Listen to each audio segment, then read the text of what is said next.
And following those dulcet tones, it's Feature Please, A Hateful Voyage through the Delta Quadrant. My name is Joseph.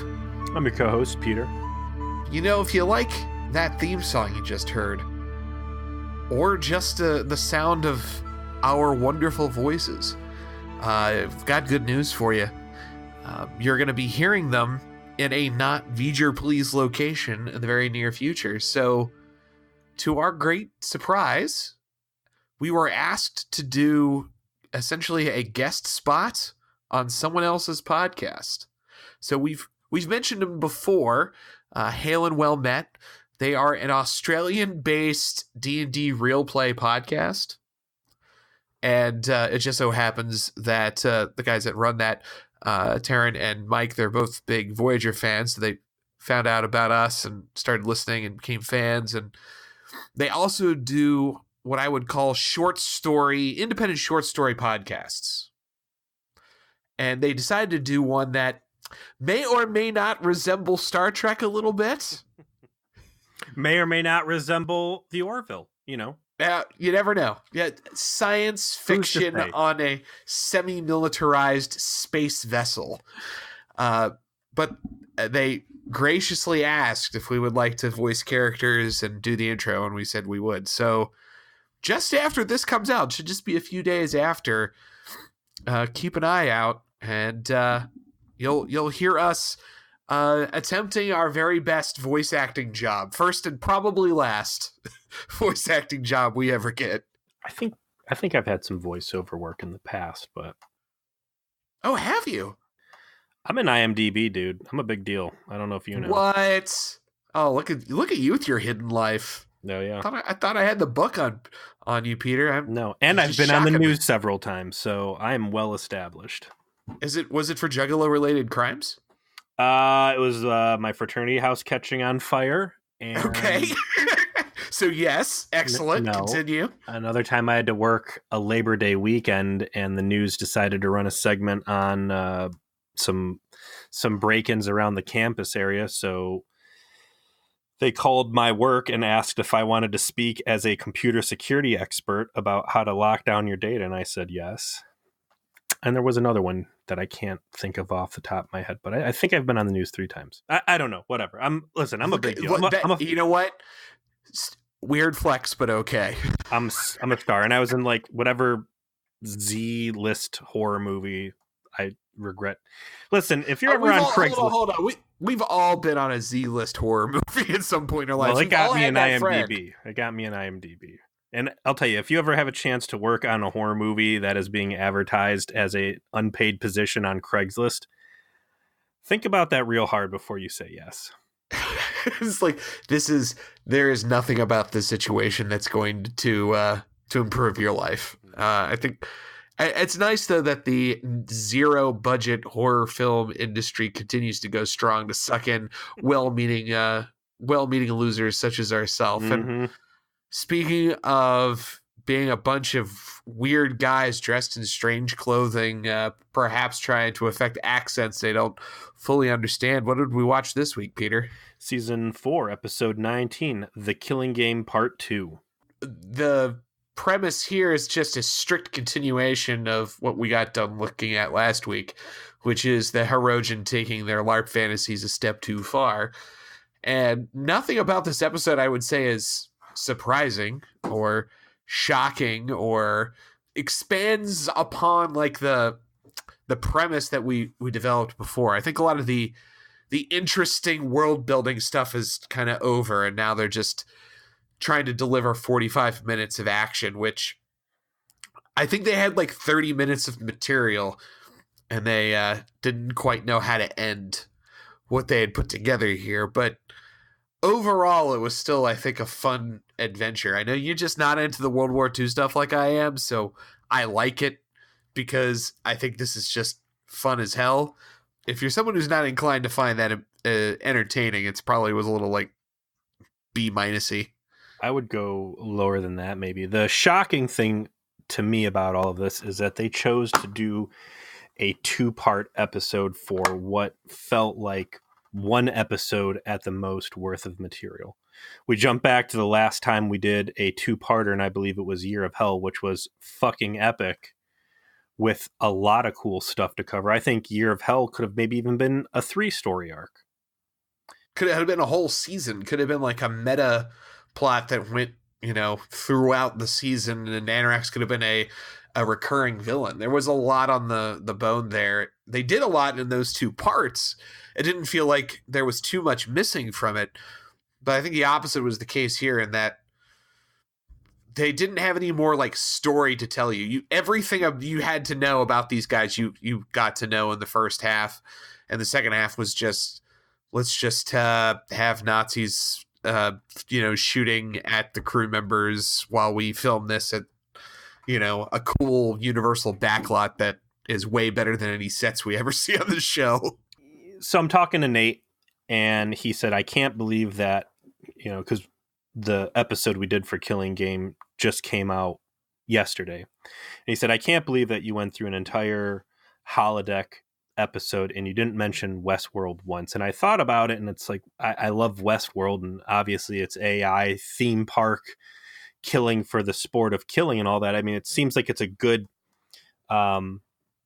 parallel, but the key missing component between the two, I think, is AI achieving sentience and wanting to overthrow the reins put on it by its human masters and survive. And how much better would this have episode been had, Voyager, it's always one problem at a time. You don't have compounding situations. Like, what a prime time for the holodeck to go crazy and try to go sentient and kill people or rise up, and all the other stuff that Voyager crew normally has to deal with.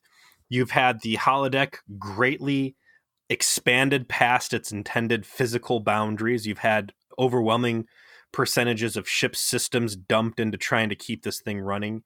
Safeties have been turned off. What a perfect time for unshackled AI to run amok.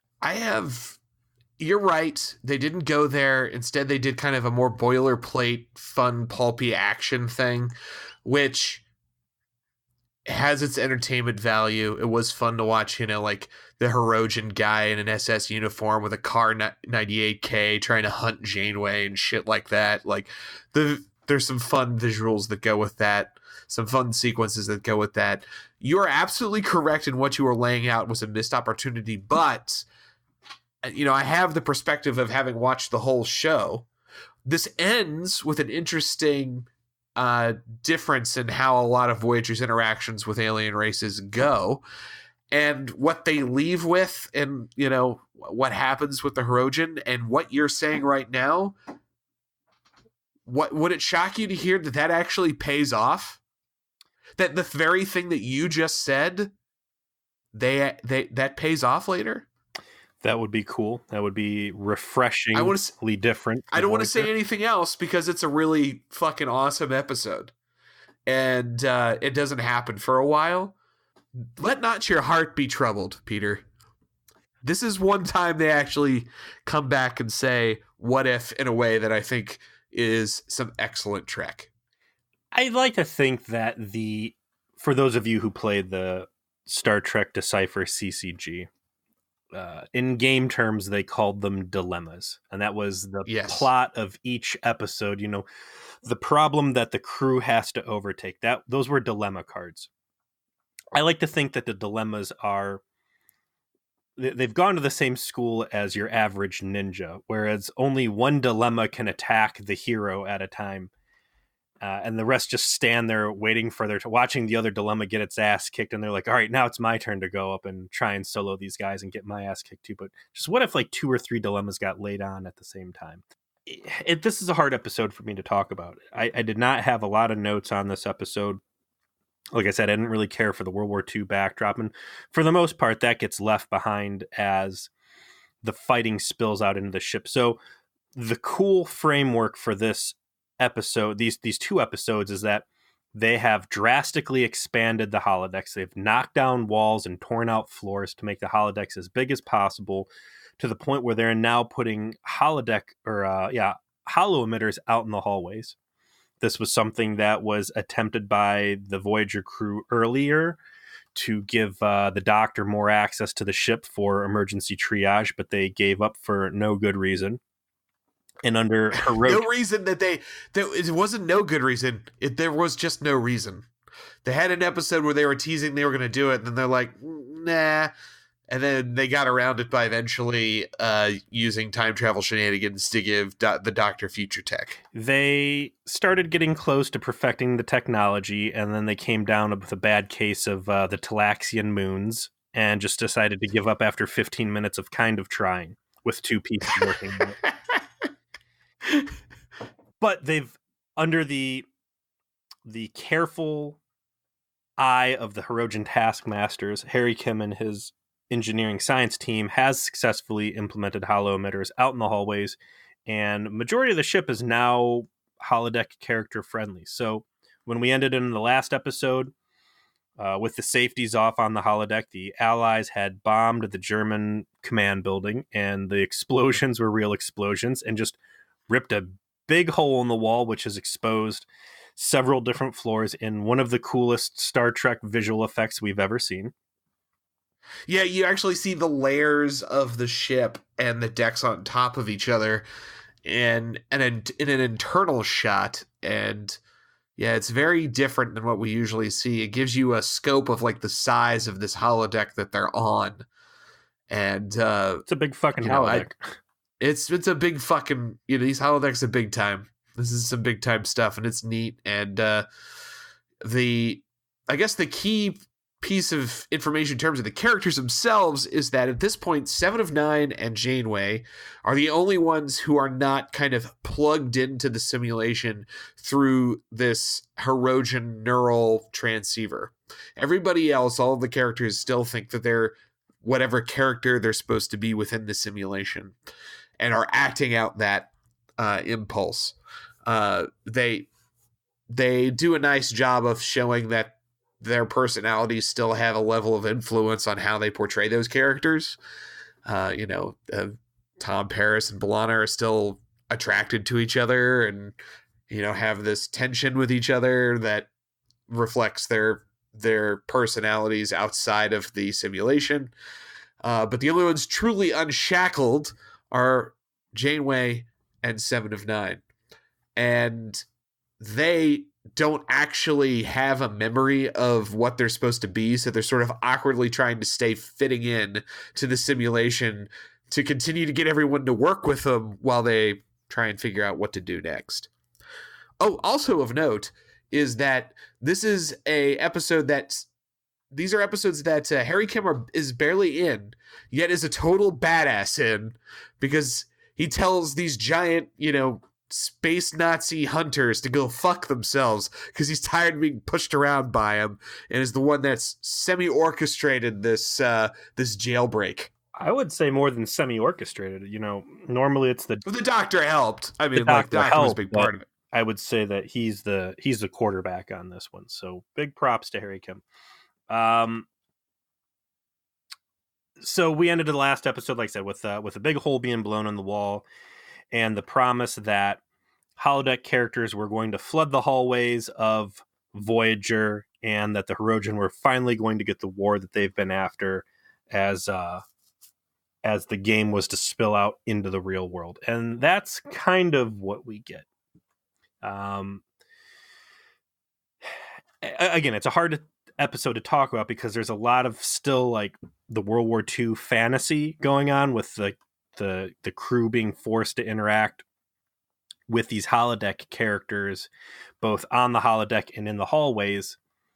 But as far as actual skeleton of plot on this one, it's thin. There's fighting and then there's reconciliation, and that's really the two big parts to the episode. There is a side plot that's going on where we see Neelix, who last we saw had been gunned down in the streets of France by the second in command Hirogen, who is not interested in the head Hirogen. His name is Carr, right?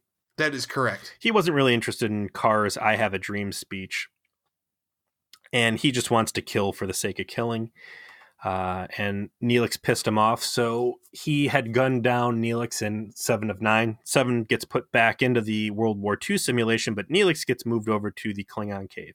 And we get a pretty cool effect. And that is, what would a Talaxian look like if a Talaxian was dressed like a Klingon?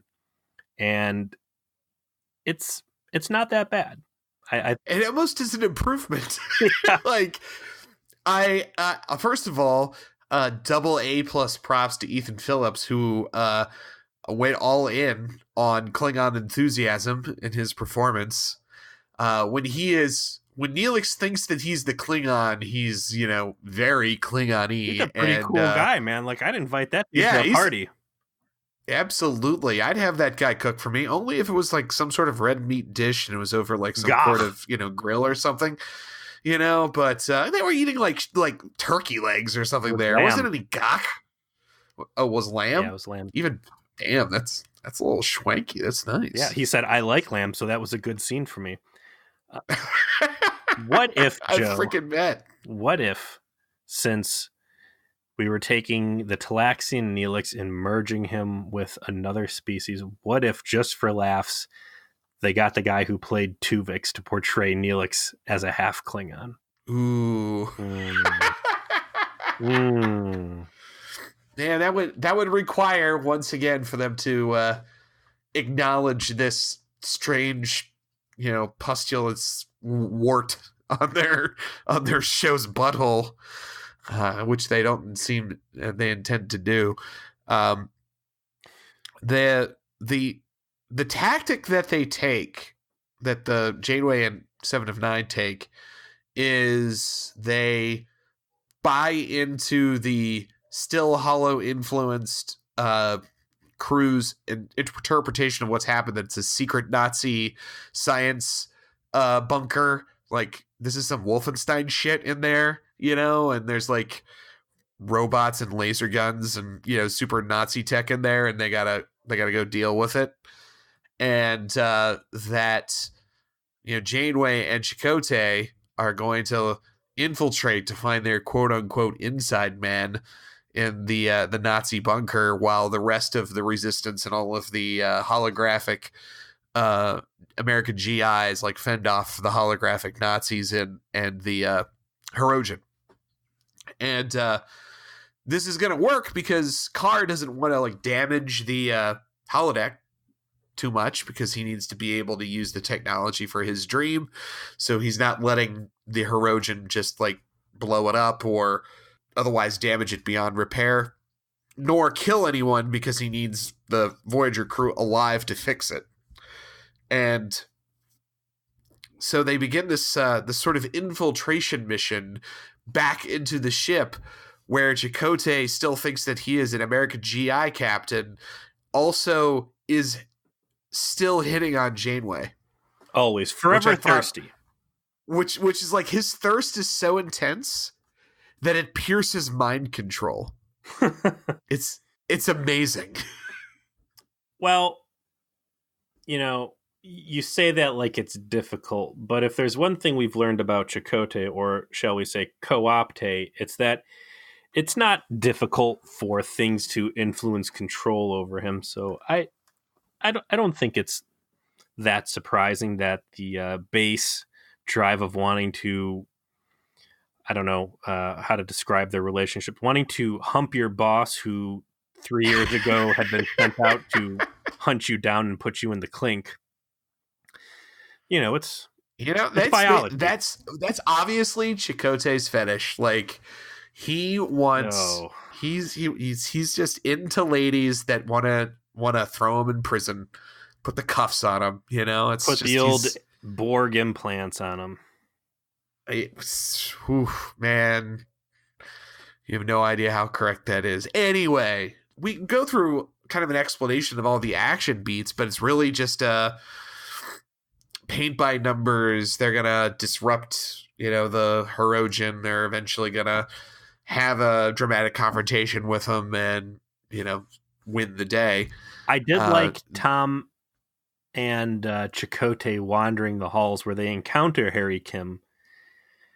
who they believe to be an American inside this Nazi bunker, and there's a interesting and racist exchange that I don't know, was one of the more interesting parts to the episode, because like you said, it's just you know what's going to happen, you know what needs to happen, and they throw some action at you, and it's TV people doing action, so it's not particularly impressive, and it's just, I know, it's easy to check out for me.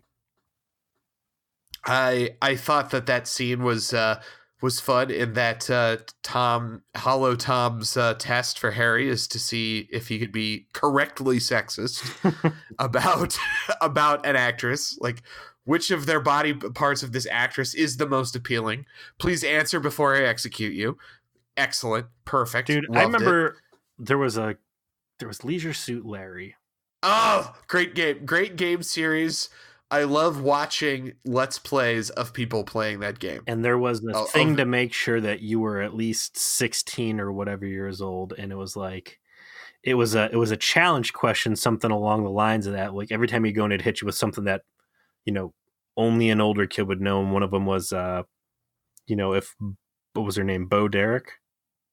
Bo Derek. If Bo Derek was in your room, which of these 4 things would you do? And it's like, you know, math problems, talk about movies, try to kiss her, and I don't know, discuss apple pie recipes or something. But that reminded me of that old age verification trick that the Leisure Suit Larry games used to do. Hey, she was a 10. Literally, that was the movie she was in. Yeah. I guess like the best part of the episode in terms of creativity is when the Nazi the hologram Nazi, the kind of like the I don't think he ever got a name. He doesn't. He's the captain. And what's funny is that guy has played a Nazi 2 times in Star Trek history. In 2 separate shows. Like, talk about getting typecast, man. He shows up in the Enterprise episodes when they go back in time to deal with an alternate history that was created because aliens helped the Nazis. He plays almost the exact same kind of character too. It is this, you know, I guess when you look like this guy, the way he looks, like a poster child for the Third Reich, you know, blonde hair, blue eyes, perfect Germanic chin, you're gonna get cast as a Nazi a lot. Like someone's gonna see that and be like, "Yep, that's our guy. He's our Nazi guy." That's what they look like.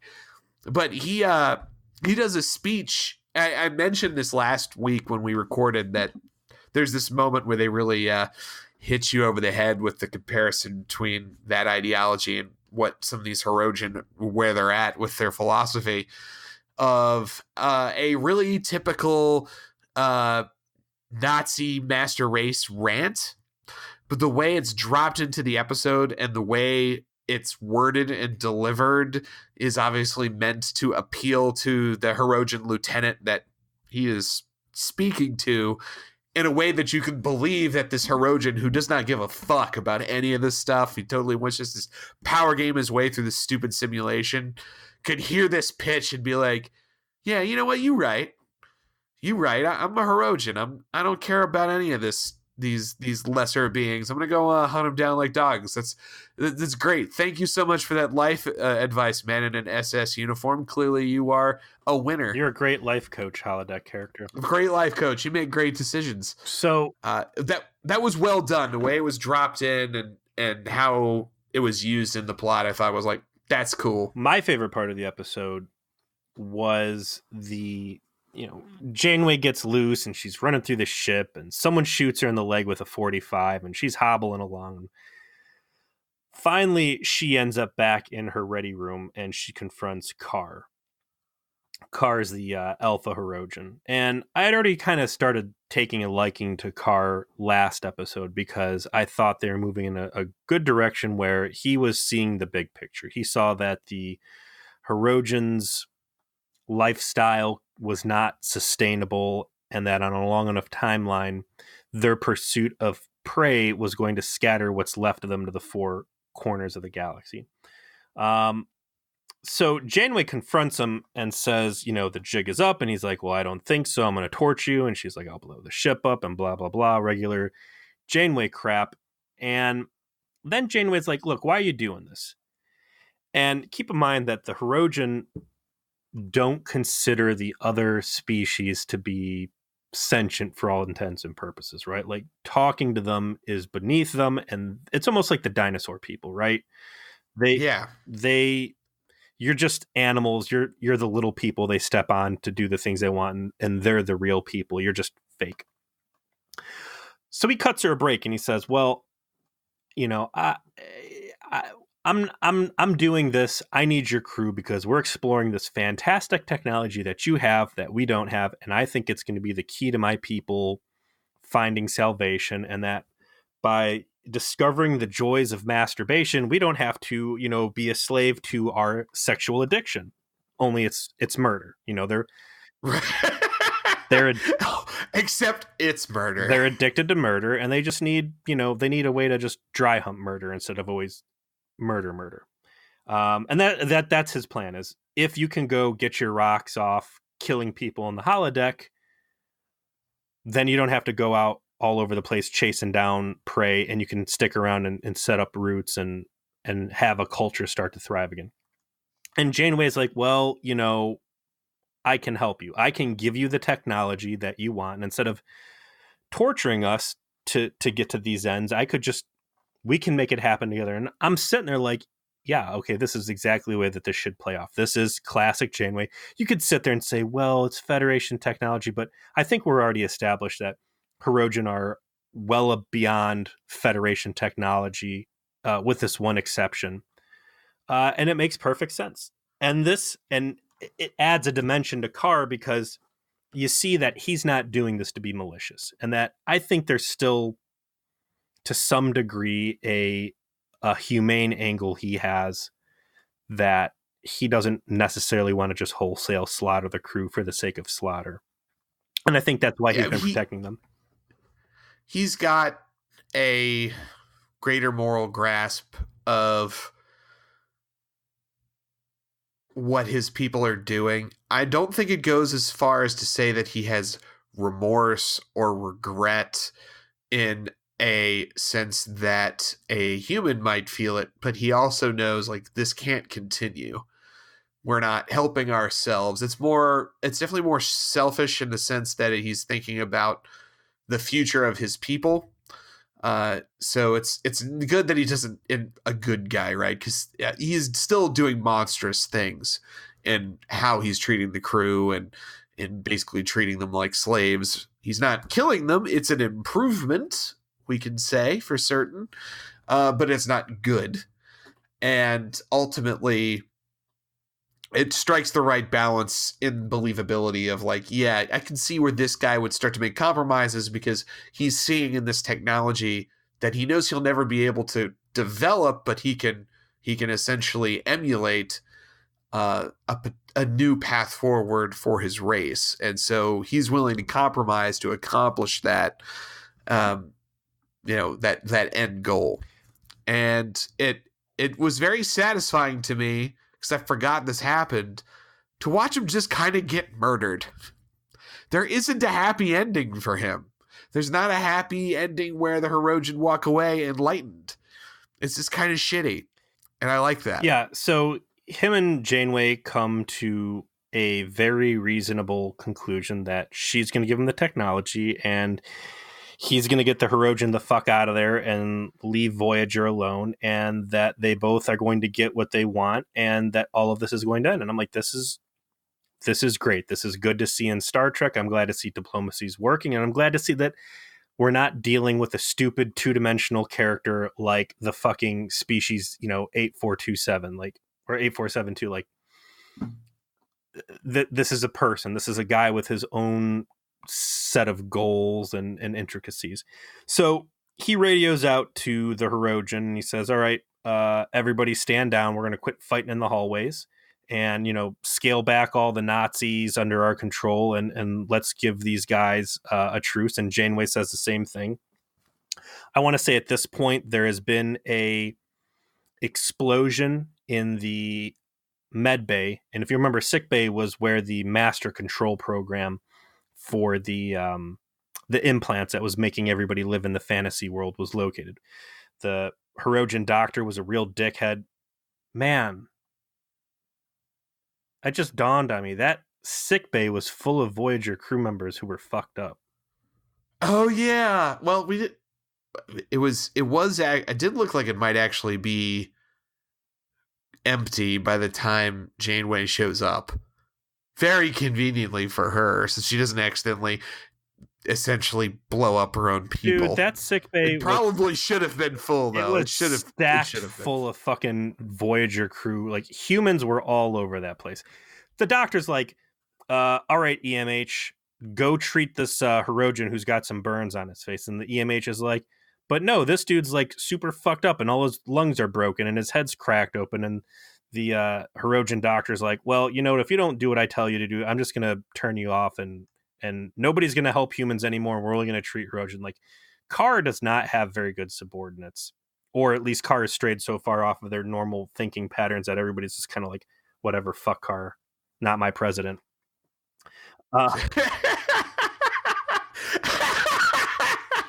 But Janeway gets in there and she just sets a bomb off and completely blows sick bay the fuck apart. And in the process, it knocks out the implant computer. So everybody on the ship who was in the fantasy state has now woken up. So then Janeway's like, hey, Chakotay, tell all the allied people who still believe they're under your command to fall back.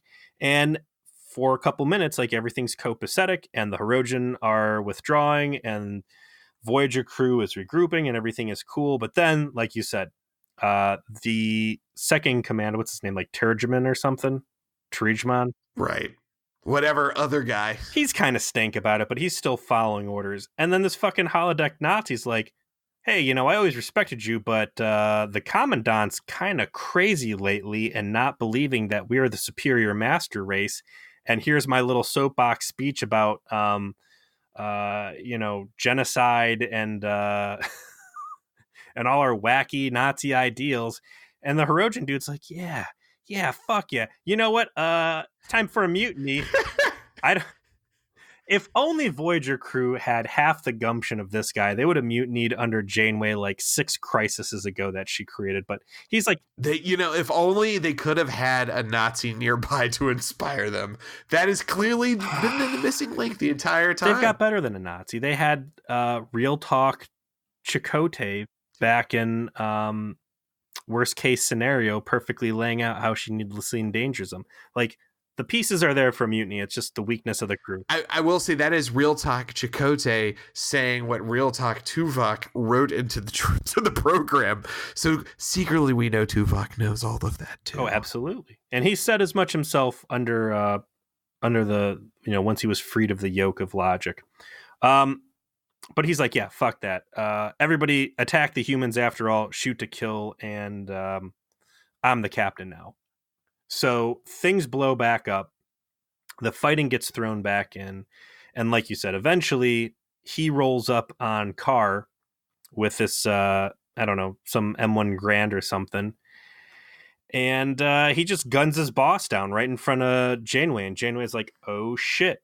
And I'm kind of laughing. It's like,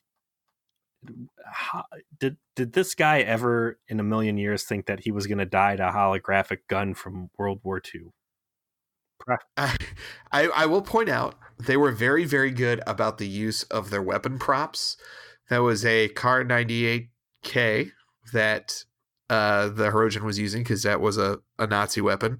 And then when we see later on the Americans and French resistance fighting, they're fighting with American weapons. So it's clearly a 1911 45 in Seven's hand. Which the actress Jerry Ryan wields with a proficiency that all of the other actors do not match. She's much more comfortable with weapons.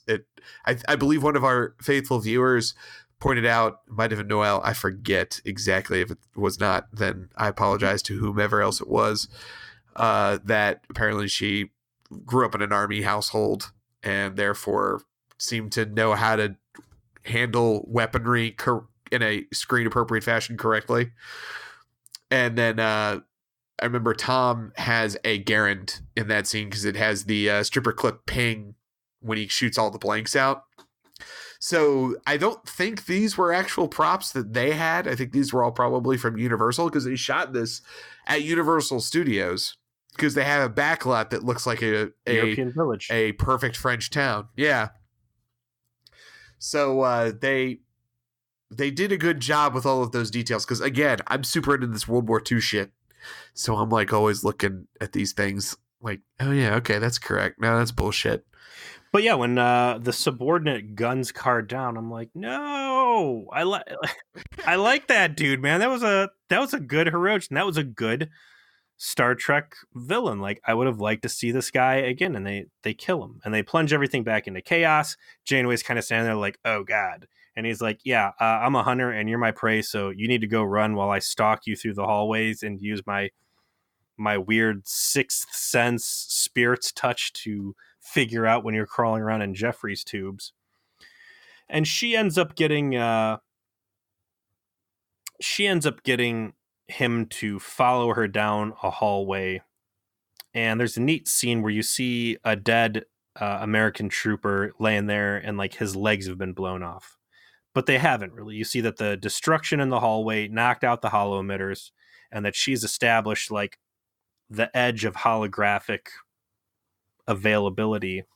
And I thought this was going to be fancier than it was. Like, I was really hoping when he ambushed her that she was going to be standing just outside of this holographic projector barrier and that he was going to like shoot at her and the bullets were just going to disappear as soon as they passed through that. But instead they go a much more fan servicey angle, and they just have the bad guy get fucking clobbered with a Federation issue space pipe. Yes. I mean, Janeway clearly accessed her field manual and realized that the most deadly weapon in the Federation arsenal was still available to her, and gets the guy to step into basically a holographic dead zone where his rifle won't work so that she could come down on him with, the Lon Suitor special.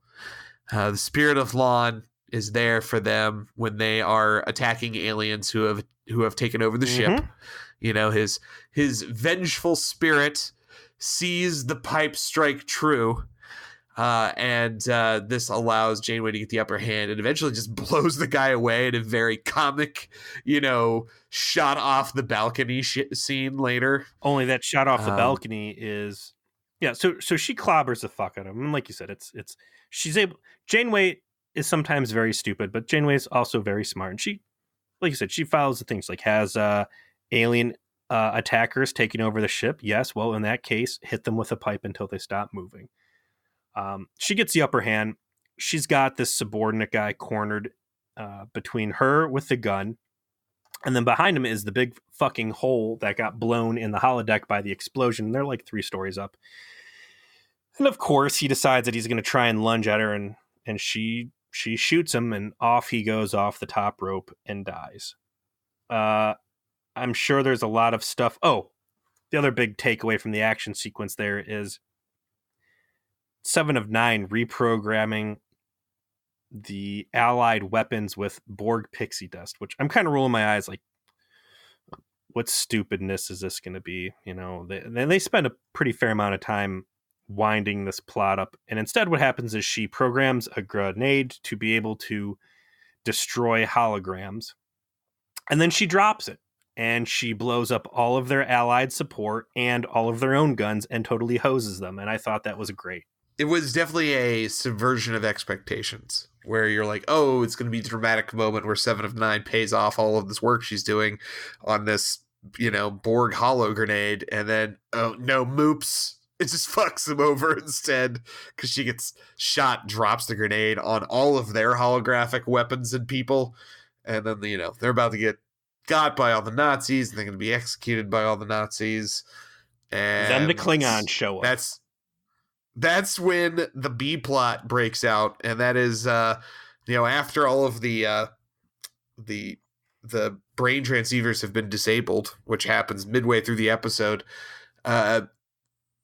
Neelix and the Doctor lead a bunch of Klingon warriors from the other simulation into the World War II simulation, so you can have a bunch of bat'leth wielding Klingon extras fight all of the SS uniformed Nazi extras. For what reason? Because it's cool. It's fucking cool, we want man. to. Because we want to see the Nazi guy who gave the speech earlier get bisected by a bat'leth while they yell "Kapla." That's what we want, and we get it. We get to have that, and it's neat. Yeah. There are a lot of episodes of this show that are just not nearly as fun because it doesn't indulge itself this way. I am okay with this indulging because it's fun. I'm here for it. Second in command guy gets blown off a ledge. I forget how exactly the crew finally gets the upper hand over the Hirogen, but it ends up at another negotiation table, and you have the third in command of the Hirogen talking to Janeway, and they have had a big turn of heart. They've decided they're not going to just kill all the humans after all. They're going to leave, and Janeway meets him with a peace offering, and she's got a tech doodad, which has a pretty cool chunk of history attached to it for Next Gen, but she's got this little tech deck. And the guy's like, well, what's that? And she's like, this is the hollow emitter that your old boss wanted. And this is what's going to let you guys establish this. And he says, well, I didn't really agree with what he wanted. It was unorthodox and I don't share his views. And she says, well, you're doing some unorthodox stuff too by even negotiating with Prey in the first part. So maybe you want to think this over, take it. It can't hurt you. And maybe, just maybe, it'll help your species grow and something good will happen. And the guy kind of like begrudgingly accepts it, and off it goes. Did you recognize what that thing she gave him was, though? It was an optical data core is what they said it was. What was it actually? That was the same prop that they used when they sealed Moriarty off. And yeah. Wow, it does look exactly like that, but that's the thing. You go digging around in your back, like, what do we got? What do we got in the prop room? This something looks computery. This looks nice. Let's do this. This is meta tagged with holodeck and holograms. Oh, okay, cool. God, what if she just gave him Moriarty? Oh, we started you off with a nice little package here. So let's go ahead and throw that one on. See how this goes for you. We got Seska, Moriarty, and the crazy hologram doctor who was cutting everybody in half. And who else was a terrible holographic character that ran amok? Oh, the Tula dancers that strangle people. You can have them too. Oh, what about the guy from the alien vessel who was trying to kill B'Elanna by ripping her heart out? Yeah. Yeah, we'll throw him in there too. We're only giving you the greatest hits. You guys are hunters. I mean, when you were playing on easy before. Here's hard. You guys want a real hunt? There you go. Yeah, it's not an easy episode to talk about, man. There's just not a lot of meat on the bone. What is there is pretty cool, like Carr and the fact they actually kill him, which was a surprise. But unfortunately, like you said, majority of this episode is a paint by numbers action sequence that continue to keep me checked out. There is some really fun stuff in there, like the Klingons killing Nazis. Neelix as a Klingon was especially fun. But by and large, it did not deserve to be a 2-part episode in my book. And it certainly does not deserve to be held on the same platform as Year of Hell, which the writing staff seems very certain it does. It was a fun episode to watch, but yeah, like it felt like it had an hour worth of material, and they have 44 minutes times 2 to fill, and so they kind of just stretched out the rest of it. And I don't want to criticize it too much because I had a lot of fun watching it. Like I love when they indulge themselves a little bit and have some fun. Obviously, the holodeck makes for the most opportunities to do that. I liked the settings that they used. I liked we'll have the Klingons attack the Nazis at the end. I liked how they used the Hirogen and the setting, and obviously the speech that was done was just perfectly dropped in. So there's like enough going on. They're like, oh, that was neat. I enjoyed watching that. But as an episode of Star Trek, it was thin. especially in part 2. There just wasn't enough left going on to like have meat on the bone. This was all sugar, and compared to what they did the last time they had a 2-parter, it clearly comes up a little short. But I will not hold it against it. In a world where you have to watch the concerning flights, analogiums, and the frozen food aisle 37s and stuff like this is a delight in comparison. I agree. The crime here was not a theft of life. Good job, guys. You didn't steal away our very life force this time. You did it. Woohoo! You did it. You did it, buddy. Good job, Bran. Good job. Good All right, job. Man. Anything else to say about this guy? Nothing to say about this guy. I do want to say something, though, since it's a Trek topic, and that it has sadly not been a good year for actors who worked on DS9. Sad to say. The time we're recording this, the guy who played Odo, Rene Avengeros, just died recently. I'm a huge fan of that show, and obviously I'm a huge fan of him as a consequence. He also showed up in a show that you're a big fan of, and that is Always Sunny in Philadelphia. As you remember, he was Dee's drama teacher. Yeah. He was awesome at everything he ever did. And it's kind of striking. I went back and watched some like Odo episodes that were from DS9 that he was really heavily featured in. And it's always something to see, like, watch that show and how well written and acted it was. Then I have to go back to watching Voyager, and you're like, fuck. But he's great. Like he's one of those actors that could act through the makeup really well, because he had to wear this makeup that basically made his features washed out. Silly putty. Yeah, but he still made it work with the way he used his body language and his tone of voice, that even though he wasn't emoting super heavily, you still got it every time. So a loss to the greater Trek world for sure. But if for some reason you needed some kind of impetus to go watch DS9, I assure you, Odo is one of the many good reasons to do so. And hopefully he and Nog are up there in the Great Forest. The Great Forest, the DS9 in the sky, cleaning up the Pomerad from the Klingons who are loitering. Coming up next, Season 4, Episode 20, Vis-a-Vis. And we've got Tom, and we've got some sort of alien with deer antlers. And they're looking at, I don't know, an ice cream scoop, I think. Bored with his daily routine, Tom Paris finds a refreshing friendship with a visiting alien wanting to share a new method of propulsion with Voyager. Well, the way this reads in the Netflix capsule makes me think that Tom is going to have an affair on B'Elanna. Doesn't quite go that way, but not my kind of cup of tea. But we'll watch it because it's next. You know what? It's not the oops, we did a rape episode, so we know where it's all uphill from here, buddy. Yeah, man, I'll have to go through and look at my notes for Season 4, but I have not been particularly impressed. There's been a few standout moments, but I think there's a lot of boring shit in this season so far, and I'm afraid that this is going to be another one. I got a question. Are we going to see the Hirogen again after this episode? I mean, obviously, you've intimated there's going to be at least one more follow-up episode, but I take it from this point forward, we're done with the Hirogen by and large. We're definitely finally going to get a rest, a nice rest from him.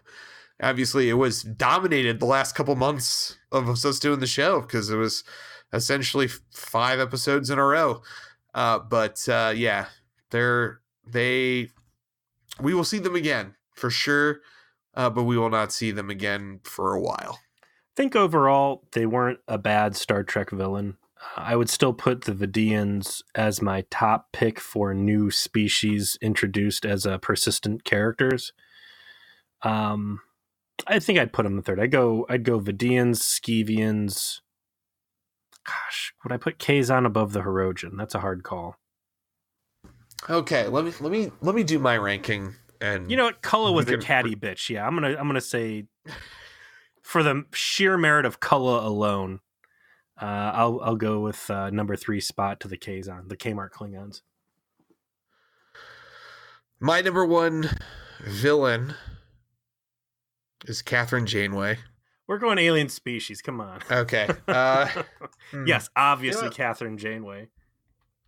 Voyager alien species. You know what? This is mess hall topic. We got to save the magic for. Well, we haven't had one in a while, so I want to take a moment here. This is fine. We're really under time on this. Let me explore this topic. Okay. Number 1. Space evil dad brain Hitler. He's the most villainous. Yes. Number 2. Wait, are you saying, so you're ranking who is the most evilest, or you're saying who your favorite evil guy was? I'm going to say the most evil. Oh, okay. Second is the guy who was the psychic brain invader that Kes had to melt. Persistence of vision, right? Yeah, persistence of vision. So season 1. The season 1, I just do it for the lulz guy. Mm-hmm. And then after that, I would say Anorax, time crazy, space Boddicker. So, he's the third most evil. Was he evil? He was. I mean, he was wiping things out of existence using his time ship because he was doing it for love. He was, but he was also he had gone crazy. He thought time had like a vendetta against him, and he didn't. He co-opted Coopte, and he did terrible things. I'm gonna have to think long. I think the Dem IQ from Persistence of Vision might have been the most maleficent creature we've encountered so far, followed by brain parasite hell creature, which we never really figured out if that was a brain parasite or actually just a legit demon running around. I mean, at the time, I remember we posited, like, is everyone who's ever died in a Delta Quadrant in hell? I believe so. Yes. Yes. Like, especially Crewman Jonas. He got dumped into a literal space hell. When Neelix kills you, go to a very special space hell. And you know what? I'm glad for Neelix's family, which is stuck in a perpetual half-life, half-death scenario, because that demon dude will never be able to get his hooks truly into them. So perhaps Jatrol showed an ultimate act of kindness to all of them instead of damning them to a forever state of denial of the Great Forest. What a terrible fucking part of space, man. There's nothing. They'll get back. Like, so what'd you find out about the Delta Quadrant? Like, Janeway is like haggard, was grab the nearest admiral by the lapels and just don't go. It's Event Horizon. Literally, Tuvok has stock footage of Event Horizon. It's real out there. It's real. It's in his brain. It's in his brain. Yeah. He uses it when he goes into sweaty back alleys with other psychics. It's canon. It's true. All right. Yeah. So thanks for joining us on VG Please Able Voyager to the Delta Quadrant as much as we can to give you your hours worth. Yeah, I guess this is an indication you and I need to do a mess hall again soon.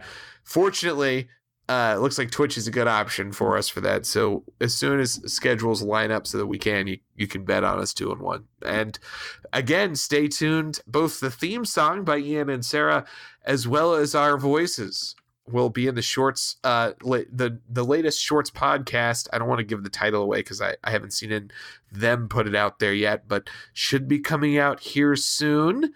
In just a couple weeks from when we record this, and probably just a few days after this gets released.